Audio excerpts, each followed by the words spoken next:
Welcome to your 5 minutes of unfiltered business inspiration. Today, we are going to talk about something that every single one of you does, including me. We've all done it, and how it really stops our growth and our revenue and really honestly profits, because it also affects our expenses. And that is why we fall into the hobby trap, especially if you're a solopreneur and you are accountable to yourself, or maybe you're just working with temporary consultants or VAs. It's really easy to create an offer, a program, or even your business where you treat it more like a hobby. And what I mean by that is it's not something that you have a process for, a structure for, you don't have timelines for it. And as I say every single one of these things to you, I have done them. So it's not me pointing the fingers. It's me saying, I know, because I did it too.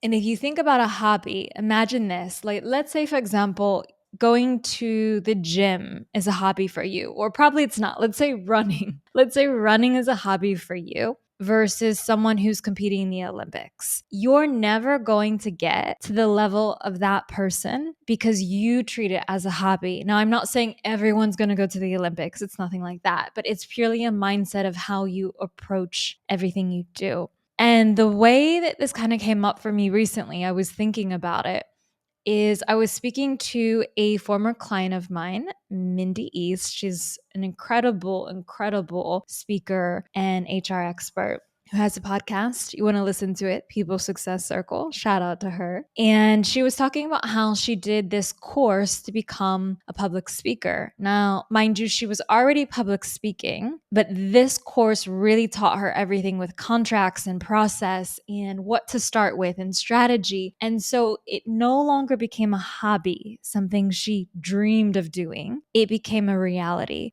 The course that she invested in, she made back that money quite quickly because it wasn't like a hobby. And so today is about kind of looking at a little tough love. What in your business are you treating like a hobby? And you can usually spot it because you're inconsistent with it.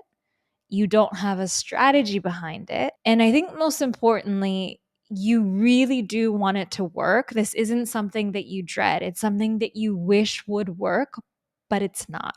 On my side, what I see happening a lot is with people who have podcasts. They really love their show. They like the idea of it. They want it to convert people. They want it to get downloads, but they're really treating it like a hobby. They're showing up to record. They're not planning. They don't have strategy. And therefore, it's going to give results like a hobby or no results. It's about looking at really critically, really honestly, something that you are trying to do in your business or maybe your entire business and saying, am I giving this the attention it deserves?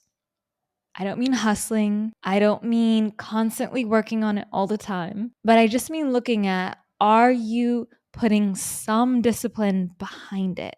Are you putting some strategy behind it? Are you moving a little closer to the Olympics and a little less away from the occasional weekly jogging session?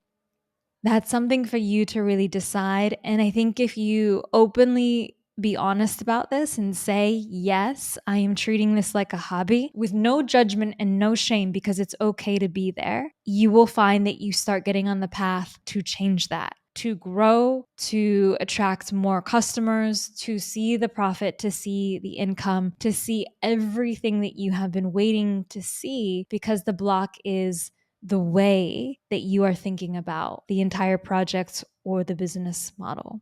If you are someone who this applies to your podcast, on May 14th, I'm partnering with a top 0.5% podcaster, Nicole Khalil, to show you how to grow your show for $7. So if you want to make your podcast into more than a hobby, I would highly recommend going to that. I mean, it's $7. You're going to walk away with a strategy that brings you downloads. It's a very easy yes if you are quite serious about doing your show. You can see the sign up for that on her first 3 years website. And you can also find it on Instagram, Sade Royale, if you want to just message me there. But I think that this is something to be honest about, no matter what your project is. Whatever you have not been treating with the seriousness, the care, the attention that it deserves. We always hear that saying a lot in meditation, that wherever your attention goes, that's what grows. And in a hobby, your attention is not there. So it makes sense that that is not growing. Sending you lots of motivation for this, and I will see you in the next one.